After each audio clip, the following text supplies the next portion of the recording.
Assalamualaikum semuanya. Nah, sekarang kan udah memasuki tahun 2021 nih. Di video kali ini aku pengen share gaji TKI Korea di tahun 2021. Ya, walaupun aku udah nggak kerja lagi di Korea, tapi aku dapat info gaji ini dari Depnaker Koreanya langsung nih. Nah, selain aku bahas gaji TKI Korea tahun 2021, nanti aku juga bakalan bahas tentang cara kerja ke Korea. Soalnya sampai sekarang tuh banyak banget yang komen ataupun DM di Instagram nanyain cara kerja di Korea. Oke, jadi yang pertama kita bahas gaji Korea tahun 2021 dulu ya. Nah, jadi dari tahun 2020 sama 2021 tuh ada kenaikan gaji. Aku mau bahas tahun 2020 dulu ya. Gaji tahun 2020 per jamnya itu 8.590 won. Terus untuk gaji basic per bulan sebesar 1.795.310 won. Terus untuk tahun 2021 gaji per jamnya itu naik menjadi 8.720. Nah, jadi ada kenaikan sekitar 150 won atau 1,5% dari tahun sebelumnya. Itu kan baru gaji per jam ya. Untuk gaji per hari atau 8 jamnya itu tahun 2021 sebesar 69.760 won. Itu untuk 8 jam kerja, belum termasuk lembur. Terus untuk upah lemburnya biasanya kan dibayarnya setelah 8 jam kerja. Kalau kita lembur itu sebesar 13.080 won. Untuk penghitungannya, gaji basic per jam dikali 150% hasilnya 13.080 won. Nah, selain itu ada juga tunjangan kerja malam. Soalnya di Korea kan biasanya ada juga yang 2 shift kerja siang malam gitu kan. Untuk yang kerja siang malam itu ada tunjangan lembur per jamnya itu sebesar 4.360 won. Untuk penghitungannya itu gaji basic per jam dikalikan 50%. Kalau untuk tunjangan kerja malam itu berlakunya dari jam 10 malam sampai jam 6 pagi. Jadi teman-teman yang cuma kerja siang aja itu nggak ada yang namanya tunjangan kerja malam. Nah, jadi gaji basic per bulan atau UMR di Korea tahun 2021 itu sebesar 1.822.480 won untuk 209 jam. Itu belum termasuk lembur ya, baru UMR-nya. Jadi kalau misalkan kalian di Korea tuh ada lembur, gajinya tuh bisa lebih tinggi, kadang bisa 2 juta sampai 3 juta won, itu tergantung lemburnya sih. Biasanya kalau yang kerja 2 shift siang malam itu gajinya tuh lebih besar dibandingkan yang kerja siang aja. Apalagi yang cuman kerja malam doang itu biasanya gajinya tuh jauh lebih banyak. Tapi gaji segitu itu kan masih gaji kotor ya. Jadi biasanya kalau di Korea itu ada potongan wajib per bulan kayak Juminse atau Sotekse itu potongan pajak. Terus selain itu ada juga potongan Kongangbokyeom atau potongan asuransi kesehatan.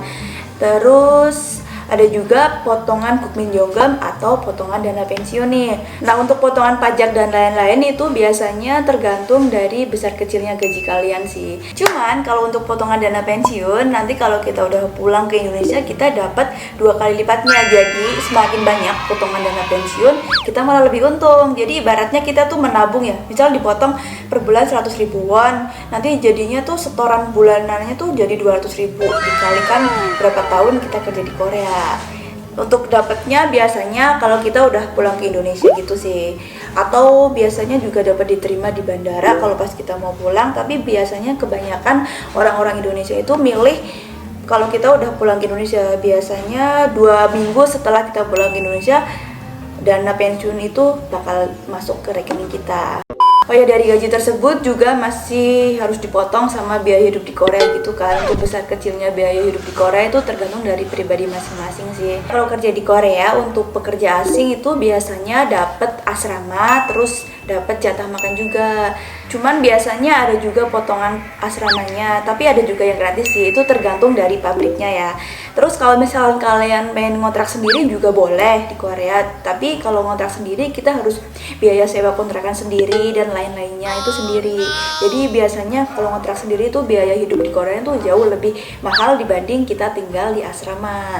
Kalau kita kerja di Korea biasanya ada juga pabrik yang ngasih bonus ke kita.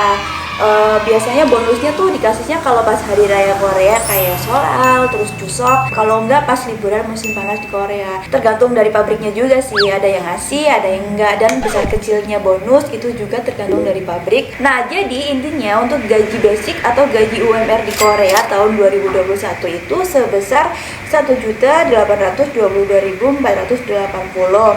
Terus untuk besar kecilnya gaji di Korea itu kan tergantung lemburnya ya. Jadi semakin banyak lembur, kita akan semakin banyak dapat gajinya.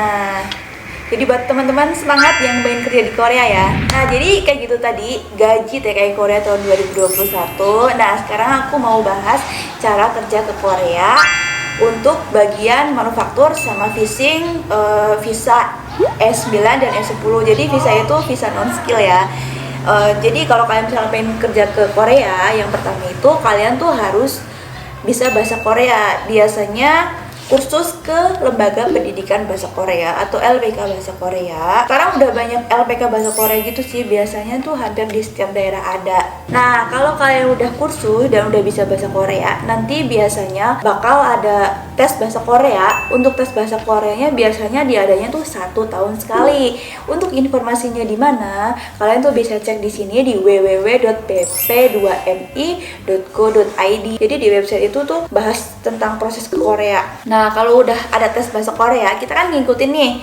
Kalau misalkan lulus, kita bisa lanjut ke proses selanjutnya. Kalau misalkan gagal, ya kita harus ngulang tes lagi. Nah, untuk tesnya, untuk sekarang ini kayaknya tuh ada 2 macam. Jadi tes tertulis untuk tes bahasa gitu kan. Terus yang kedua itu skill test. Jadi dua-duanya kita tuh harus lulus. Kalau misalkan ada salah satu yang gak lulus, berarti kita gagal dalam tes. Jadi intinya dua-duanya harus lulus ya. Kalau kita udah lulus, biasanya kan kita tuh dapat sertifikat bahasa Korea gitu kan. Ngambilnya biasanya tuh di BP3 TKI provinsi daerah masing-masing gitu. Kalau udah dapat sertifikatnya, kita tuh lanjut ke sending data. Untuk sending datanya, persyaratannya juga lumayan banyak. Jadi persyaratannya itu sertifikat bahasa Korea, terus medical check up, terus fotokopi paspor, SKCK, fotokopi KTP, terus pas foto, terus ijazah terakhir kalian.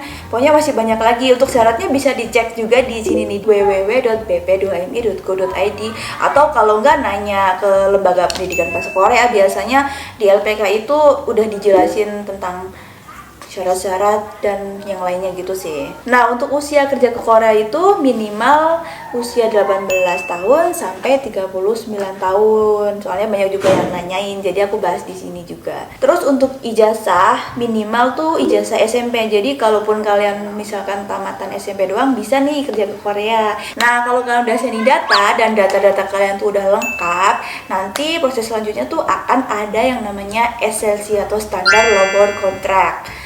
Untuk nunggu SLC-nya itu tergantung tergantung nasib juga sih.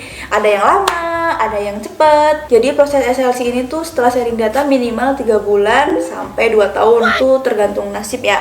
Ada yang cepet, ada yang lama. Nah, kalau kita udah dapet SLC atau udah turun kontrak kerjanya, biasanya kita tuh akan dapat panggilan buat preliminary training. Untuk infonya juga ada di www.bp2mi.co.id. Nah, untuk tempatnya kayaknya sekarang sih di gedung BP3 TKI ya, di daerah masing-masing untuk preliminary trainingnya. Nah, biasanya untuk preliminary training itu sekitar 3 hari sampai 1 minggu gitu kan. Nah, selama kegiatan preliminary training itu biasanya ada validasi data, terus ngurus visa sama pembelian tiket. Nah, setelah preliminary training selesai, kita tuh tinggal nunggu jadwal terbang. Biasanya tuh sekitar 2 minggu setelah preliminary training sampai 1 bulan gitu sih jadwal terbangnya. Nah, kalau kita udah terbang ke Korea, nanti di Korea juga ada training lagi sekitar 3 hari 2 malam di gedung KBIS. Jadi di sana kita nanti juga bakalan di medical check up lagi, dicek kesehatannya. Terus kalau kita udah fit, nanti hari terakhir kita tuh bakal dijemput atau diantar ke perusahaan tempat kita bekerja. Nah, kalau kita udah nyampe ke pabrik tempat kita bekerja, disitulah awal perjuangan kalian. Nah, jadi intinya cara kerja ke Korea itu yang pertama kita harus belajar bahasa Korea, terus yang kedua mengikuti tes bahasa Korea dan harus lulus, terus yang ketiga sending data, yang keempat SLC atau turunnya kontrak kerja, yang kelima preliminary training, Yang keenam, panggilan terbang ke Korea. Oke, jadi kayak gitu tadi KJTKI tahun 2021, terus cara proses kerja ke Koreanya. Semoga bisa nambah informasi buat kalian semua ya. Ya udah dulu untuk kali ini, jangan lupa like, comment, share, dan subscribe ya. Dan yang belum follow Instagram aku bisa di follow @silali. Wassalamualaikum warahmatullahi wabarakatuh. Bye.